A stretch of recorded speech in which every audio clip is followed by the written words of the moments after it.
안녕하세요. 우리 모두의 노년을 아름답게 만들고 싶은 훌륭한 노후입니다. 젊어서부터 근육량과 근력은 연금처럼 준비해야 된다라는 표현이 있습니다. 근육량은 30세 전후부터 1년에 약 1%씩 감소해 40세가 넘어가면서 소실 속도가 급격히 빨라지며 60세 이상은 근육량이 가장 많은 20대 대비 30%가 줄고 80세 이상은 절반의 근육이 소실된다고 합니다. 작년까지 이어졌던 코로나 시대에 노인들이 외출을 삼가게 되면서 많은 노인들의 근육 건강이 망가졌다는 이야기가 나오기도 했는데요. 노년기에는 하루를 움직이지 않으면 근육량의 1%가 빠진다고 합니다. 그러니까 한 열흘만 누워 계시면 거의 10년치가 근육이 빠지는 거죠. 예를 들어 거동이 불편하셨더라도 조금씩 움직이시던 노인분이 코로나로 아프게 되셔서 열흘 정도 누워 있으시게 된다면 이제는 누구의 도움 없이는 일어서지도 못하는 상황까지 갈 수 있는 것입니다. 이렇게 노화로 인한 영양 부족, 운동량 감소 등으로 체내 근육량, 근력, 근기능이 감소하는 것을 노인성 근감소증이라 하는데요. 신체 일부에서만 근육 감소가 나타나는 젊은 층 근력 저하와 달리 65세 이상 고령자의 신체 전반에서 지속적으로 진행되는 것이 노인성 근감소증의 특징입니다. 그만큼 나이가 들수록 근육 건강 관리는 필수적인 요소입니다. 근육 건강 상태가 어떤지에 따라서 앞으로 내가 어디에서 어떻게 살아갈 수 있는지가 정해지는 것입니다. 나이가 들어서도 건강하게 집에서 살 수 있을지, 아니면 요양원 또는 요양병원 신세를 지게 될지는 모두 이 근육 건강과 관련되어 있습니다. 그렇다면 노년기에 근육 건강을 지키는 방법은 어려운 것일까요? 아닙니다. 하루에 어느 정도 걷기만 하더라도 우리의 근육은 유지가 될 수 있습니다. 사람은 걷도록 진화된 동물이고 우리는 수렵 채집 사회 유전자를 그대로 가지고 있습니다. 수렵 채집 사회에서의 사람들은 하루 10km에서 많게는 20km까지 걸었습니다. 수렵 채집 사회에서 사람의 가장 큰 장점은 오랫동안 걷고 뛸 수 있다는 것이었습니다. 근데 현대 사회에서 우리는 대부분 많이 걷지 않습니다. 최근의 조사에 따르면 서울 시민이 평균적으로 하루에 걷는 걸음 수는 5,000보가 채 되지 않는다고 합니다. 충분히 걷지 않으면 여러 가지 변화들이 생기게 되는데 주로 앉아서 생활을 하면서 신체 활동이 적게 되면 엉덩이 관절과 어깨 관절이 딱딱해지고 가동 범위가 줄게 되고 흉추도 자동 범위가 줄게 되고 이 변화는 결국에 허리 디스크를 만들게 됩니다. 그러니까 걷지 않으면 근육 건강은 물론 전체적인 몸 상태가 굉장히 빨리 나빠진다고 볼 수가 있어서 걷는 행위는 어떻게 보면 생존을 위한 필수라고 생각할 수가 있습니다. 운동은 약이라고도 하는데 걷는 것은 정말 꼭 먹어야 하는 밥과 같은 필수적인 것입니다. 노년기에 걷지 않으면 굉장히 빠르게 근육의 기능이 저하되는데 특히 다리의 근육의 기능이 떨어진다고 생각을 할 수가 있습니다. 그렇기 때문에 걷는 것은 권장되어야 합니다. 또 걷기는 정말 만병통치약과 비슷한 효과가 있는데요. 최근에 굉장히 흥미로운 연구가 미국에서 발표됐습니다. 사람이 평소보다 1,000보 정도 더 걸었을 때 고혈압, 당뇨, 이런 여러 가지 만성 질환들의 위험도가 10% 이상 감소된다는 것입니다. 특히 합병증이 동반된 당뇨병은 1,000보씩 더 걸을 때마다 거의 위험도가 30% 이상 감소됐다고 합니다. 그리고 이렇게 걷기만 해도 치매 위험성이 크게 감소된다고 합니다. 이 실험 결과에 따르면 8,000보 이상 걷게 되면 그 효과가 약해졌다고 합니다. 그러니 무리해서 많이 걸으시진 마시고 8,000보 이하로 적당히 걷는 것을 추천드립니다. 그런데 이제 걷기만 해도 병이 나시는 분들이 있습니다. 젊었을 때 많이 안 걸으신 분들인 경우가 많거나 아니면 무릎 연골이 안 좋고 근육량과 근력에 비해서 체중이 너무 많이 나와서 그런 건데요. 이런 문제를 예방하기 위해서는 걷기 전후로 스트레칭을 충분히 해줘야 하며 대부분의 노인들이 코어 근육이 부족한 경우가 많기 때문에 코어 근육인 엉덩이 근육을 발달시키는 운동을 해주는 것이 반드시 필요합니다. 코어 운동 중에 노인들이 안전하게 하실 수 있는 운동이 있습니다. 엉덩이를 누워서 드는 운동인데 브릿지 운동만 하셔도 코어 근육이 발달되고 특히 요실금, 변비 이런 것들이 많이 좋아진다고 합니다. 그리고 스쿼트라는 운동도 코어 근육을 발달시키는 운동인데요. 체력이 많이 약한 노인분들은 월 스쿼트라고 해서 벽에서 기댄 상태로 상체를 내려오는 방식으로 운동을 하시는 게 좋습니다. 또 하나가 올바르게 걸어야 한다는 것인데요. 주로 이제 어르신들이 되시면 팔을 잘 흔들지 않게 두고 그리고 또 구부정한 자세로 팔자로 걸으시게 되는 경우가 많은데요. 걷는 자세가 좋지 않으면 오히려 건강을 해칠 수 있기 때문에 올바르게 걷는 연습을 하셔야 합니다. 올바르게 걷는 방법은 우선 목은 너무 과도하게 치켜 세우지 않고 시선은 정면을 보고 그리고 어깨에는 힘을 빼고 자연스럽게 팔을 벌린 후 팔을 저으면서 편하게 걸을 수 있는 보폭과 보행 속도로 걸으시는 게 좋습니다. 이 정도를 참고하셔서 걸으시면 몸이 아프지 않게 자연스럽게 걸으실 수가 있을 겁니다.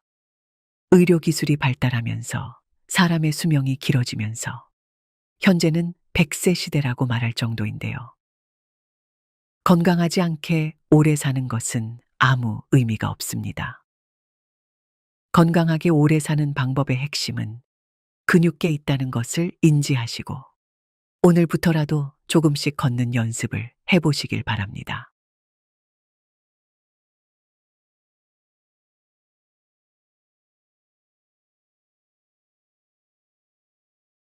혹시 어린 손주가 있으신 분들은 손주들이 집에 놀러 왔을 때 집에서 할아버지 냄새 나요. 할머니한테 냄새 나요. 같은 말을 들어보신 경험이 있으신가요? 나이가 들면 젊었을 때는 나지 않던 냄새가 나는 경우가 있습니다. 이 특유의 몸 냄새 때문에 고민하시거나 주변 사람들의 눈치를 보게 되는 경우가 많으시다고 하는데요. 나이가 들면서 나는 일명 노인 냄새의 정체는 노네날데하이드라는 물질에 있다고 합니다. 노네날데하이드는 피지 속 지방산이 산화되며 만들어지는 물질로 모공에 쌓여 퀴퀴한 냄새를 만든다고 하는데요. 일본에서 진행된 한 연구에 따르면 26세, 75세 사이에 환자의 체취를 분석한 결과 여러 가지 물질 중 노네날데하이드가 40세 이상의 환자에게만 발견된다는 것을 밝혀냈는데요. 연령이 증가할수록 신진대사 및 피부의 항산화 기능이 저하되고 이로 인해 피지의 불포화 지방산이 산화되어 일명 노인 냄새를 유발하는 것입니다. 하지만 이렇게 노인 특유의 냄새가 나는 게 병은 아니기 때문에 간단한 생활 습관만 바꿔도 노인 냄새를 완전히 제거하기는 힘들지만 많은 부분 개선을 할 수 있다고 합니다. 첫 번째로 식습관 개선을 하면 노인 냄새를 많이 줄일 수 있습니다.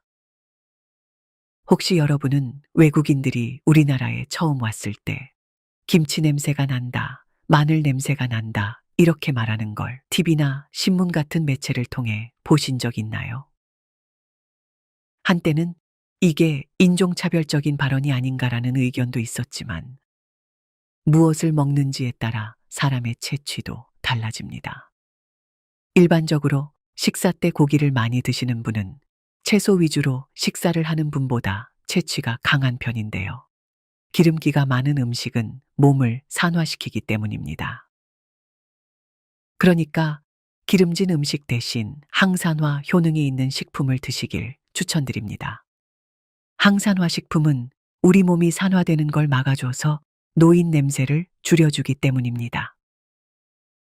채소 중에는 고추나 토마토, 과일 중에는 사과나 딸기, 탄수화물 중에는 메밀과 현미를 추천드립니다.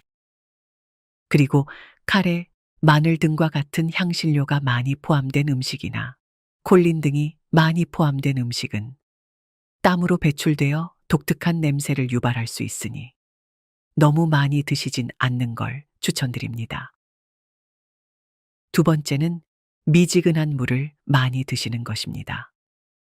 물은 우리 몸의 약 70%를 이루고 있으며 피부 노화 방지에도 도움을 줍니다. 물이 우리 몸에 좋다는 건 널리 알려진 사실인데요. 이 물이 노인 냄새를 없애는데도 큰 도움도 준다고 합니다. 일단 물을 많이 마시게 되면 신진대사가 높아지는데요. 이에 따라 노폐물 배출이 원활해지면서 체내 잔류 냄새 역시 자연스럽게 줄어드는 게 원리라고 합니다. 그래서 미지근한 물 마시기는 일상적인 습관으로 만드시는 게 좋습니다. 그래서 미지근한 물 마시기는 일상적인 습관으로 만드시는 게 좋습니다. 아침에 일어나시면 물로 입안을 개운하게 헹구신 다음 미지근한 물을 한 컵 정도 천천히 마셔주시면 밤새 잠들어 있던 몸을 깨우는 신호가 되어 건강에도 큰 도움이 됩니다. 천보다 살짝 높은 40도 정도의 미온수가 신진대사를 더욱 촉진시켜 줍니다.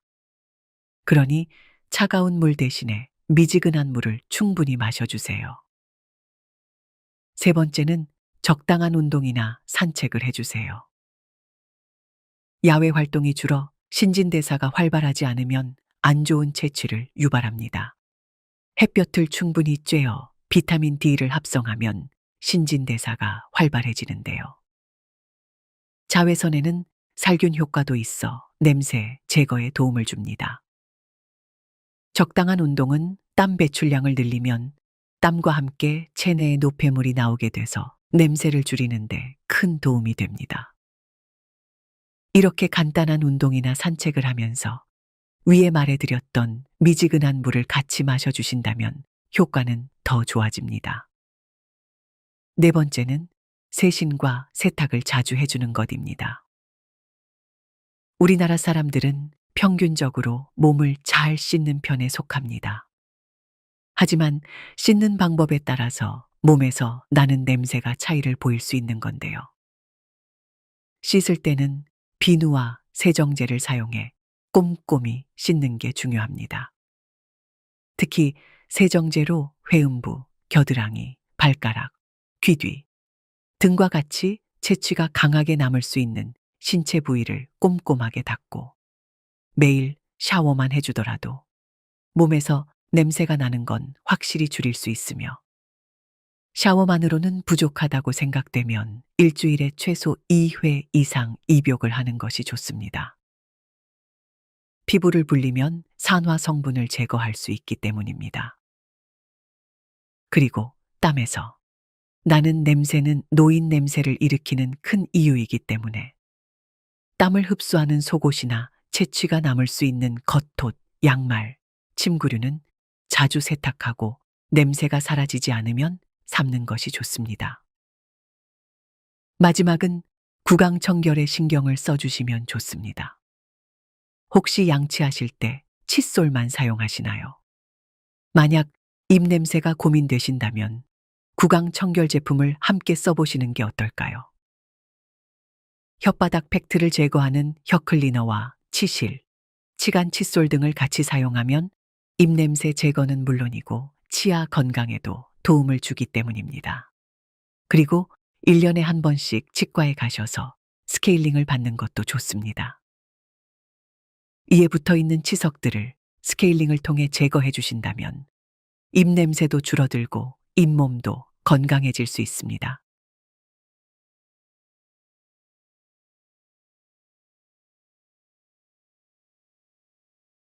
요즘 초고령 사회로 넘어가고 있는 우리나라에서 노인층 건강과 질병 예방은 중요한 사회적 문제가 될 수 있다는 이야기가 나오고 있습니다. 나이가 들수록 신체 기능이 떨어지기 때문에 스스로 본인의 건강 상태를 확인하면서 질병이나 질환을 예방하거나 조기에 치료하는 것이 필요합니다. 이런 몸에서 나타나는 증상도 잘 살펴야 하지만 마음의 병도 관심 있게 지켜봐야 합니다. 노년기에 많은 사람들에게 마음의 병인 우울증이 많이 발생하기 때문인데요. 흔히 마음의 감기라고 하는 우울증은 누구에게나 언제든지 올 수 있기 때문에 쉽게 넘기면 안 됩니다. 건강보험심사평가원의 2021년 우울증 불안장애 진료 통계에 따르면 전체 우울증 환자의 35.69%가 60대 이상으로 나타났다고 했습니다. 같은 해 60대 이상 인구의 비율이 25.25%인 것과 비교하면 상대적으로 높은 수치인데요.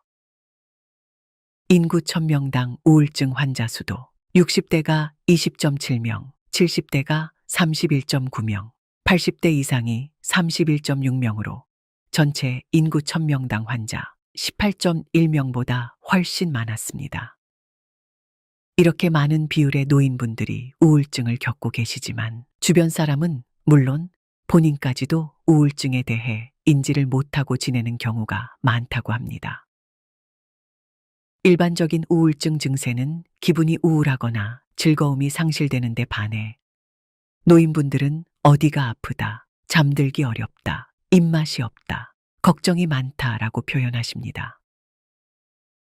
이처럼 노년 우울증은 건강염려증, 초조함, 죄책감, 기억력 손상, 잠들기 어려움, 피해 망상, 허무주의 등의 평소와 같은 일상적인 증상을 많이 호소하기 때문에 알아차리지 못하고 지나치기가 쉽습니다. 그렇기 때문에 스스로 자가 진단을 꾸준히 해주며 본인의 마음 상태를 확인하는 게 필요합니다. 그래서 지금 노년 우울증 자가 진단법을 알려드리겠습니다. 다음 10가지 항목 중 5가지 증상이 2주간 지속되면 노인 우울증으로 의심을 할 수 있다고 하니 한번 체크를 해보시길 바랍니다. 온종일 우울한 기분이 든다. 거의 모든 활동에 있어 흥미나 즐거움이 없다. 뚜렷한 체중의 감소가 있다. 불면증이 있다.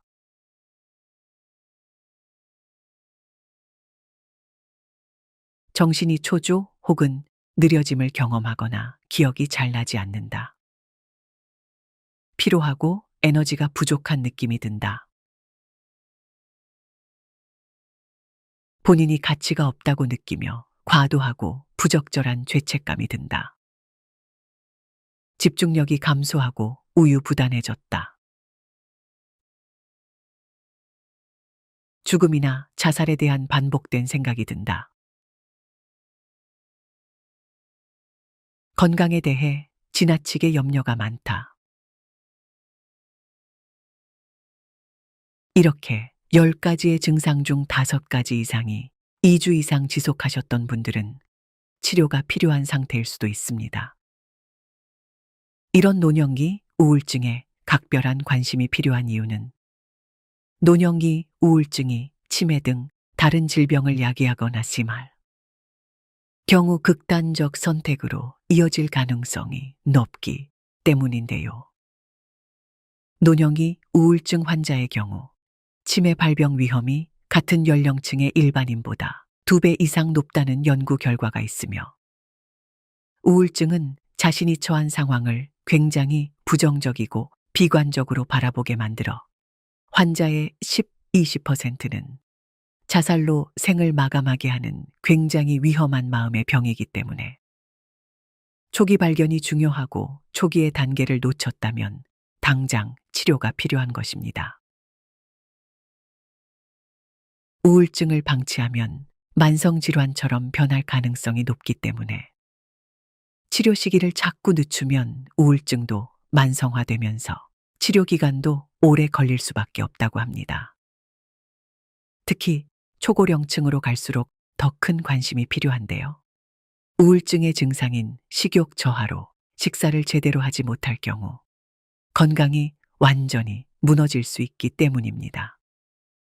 평소에 그러지 않던 분이 만사가 다 귀찮다며 집에 누워만 있거나 가슴이 답답하고 배가 아프다며 온몸의 통증을 호소하는 경우 우울증을 의심하며 빠른 시일 내에 정신과 전문의를 찾아봐야 한다고 합니다. 노년 우울증은 약물요법과 심리요법, 신체적 질환 치료를 함께 해야 하는데요. 우울증에는 정신과 약물 치료가 효과가 있으므로 전문가와 함께 상담하고 치료하며 동시에 개인 정신치료, 인지행동치료, 집단 정신치료 등 상황에 맞는 심리치료를 병행해야 합니다. 또한 치료와 함께 규칙적인 생활과 활동, 균형 잡힌 식습관, 꾸준한 운동을 통해서 정서적인 저항력을 향상시켜줘야 합니다. 우울증과 같은 마음의 병은 자가치료보다는 전문가의 도움을 받는 것이 훨씬 더 효과적이기 때문에 증상이 있으시다면 전문가를 찾아가시는 걸 추천드립니다. 어르신들은 자신이 우울증이어도 혹여나 가족에게 피해가 갈까, 정신병에 걸렸다고 손가락질 받지는 않을까, 같은 생각 때문에 말하기 꺼려하는 경우가 많습니다.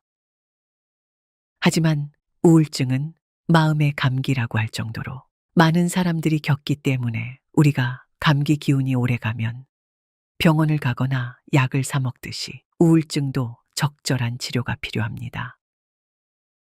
주변에서 우울증 증상을 보인다면 곁에서 치료받도록 권유하고 약을 잘 먹도록 도와주어야 하고, 본인이 이런 증상이 있다면 스스로 치료를 시도하거나 주변의 도움을 청해서라도 치료를 시작하는 게 좋습니다. 우울증이라는 마음의 병은 충분히 치료가 가능하니 두려워하시지 마시고 극복하신다면 건강한 마음으로 노년을 보낼 수 있을 것입니다. 오늘 영상이 도움이 되셨다면 구독, 좋아요 부탁드립니다.